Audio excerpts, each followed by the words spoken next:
It's time for the best high school football show in town with KFC's Friday Football Fever. A decent-sized boat, I'm sure. Yes. It's as big as a boat, that big alligator.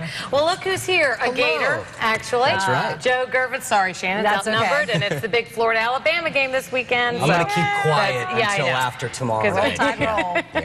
Yeah, well, you are favored, so. That's okay. How about we talk some high school football Let's do for it. right Let's now? start locally. We're not even going to go college. Perfect. Week 5 of the high school football season, but we've got some firsts this evening as we approach the midway point of the year. Tonight is the first time the top 5 teams in the ESPN 760 poll are all in action on the same night. It's also the first game for a new head coach in Boca Raton and the first time 2 area teams play as members of the top 10.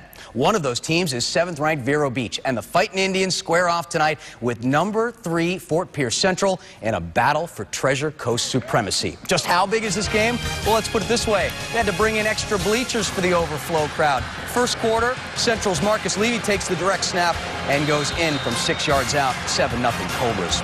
Next possession for Fort Pierce Central, Marcus Sigmund calls his own number and finds the end zone. The 10-yard score makes it 14-zip Cobras. But the Fighting Indians would not go quietly. Nick Madden to E.J. Pryor on the screen. That'll go for a 19-yard touchdown, and it's a 1-possession game. After a failed fake punt by the Cobras, Madden goes back to work. He finds Charlie Miller, who puts on a couple moves and is gone. 57 yards for the senior, who never played football before this season.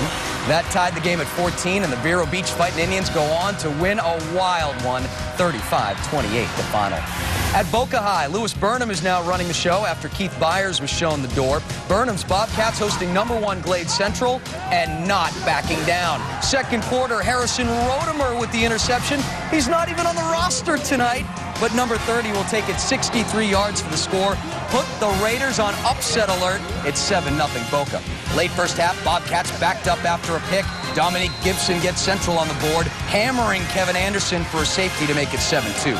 On the ensuing possession, Tanner Reddish dumps it off to William Likely, but he coughs it up. Boca Raton goes to the locker room leading the top-ranked Raiders, but it's all downhill in the second half. Central scores 21 unanswered to win by a final of 23-7. Now let's go to Delray Beach and see what second-ranked American Heritage can do against Pahokee. The Blue Devils have been struggling all season long, and that continues tonight. Trentavious Laidler hit in the end zone by the Stallions' Blake Davis, a safety to put Heritage on the board. Then Pahokee fumbles the snap, and the Stallions recover. That sets up this beautiful touchdown run by star Heritage running back Greg Bryant.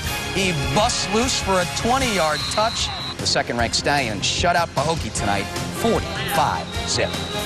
4th-ranked Dwyer taking on West Boca. First quarter, Panthers driving, but Faton Bauta is picked off in the end zone by Billy Ocean, and suddenly the Bulls are in business. Ocean takes it out to the 30. No points off that turnover, though. Later on, Dwyer's special teams going to work. Julian Wiggum fields the punt at the 50. He jukes a couple defenders and takes it down the sideline for the score. Dwyer up 10-zip. Second quarter, punt team at it again. This one blocked by Chris Hearn. Sean Boone scoops and scores. This one all Dwyer. The Panthers beat up on West Boca 52-7.